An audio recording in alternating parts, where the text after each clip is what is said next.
nữa. Thử đi, thử giọng chứ. Thử giọng á.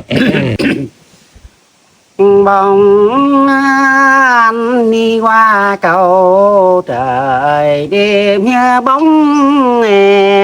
bóng em qua cầu bước kiên giang dầu.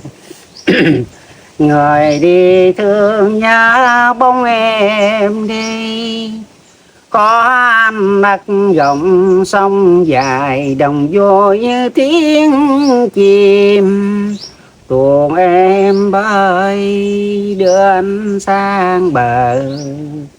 Có anh đặt dòng sông dài đồng vô như tiếng chim. Đó vô cổ. Vô.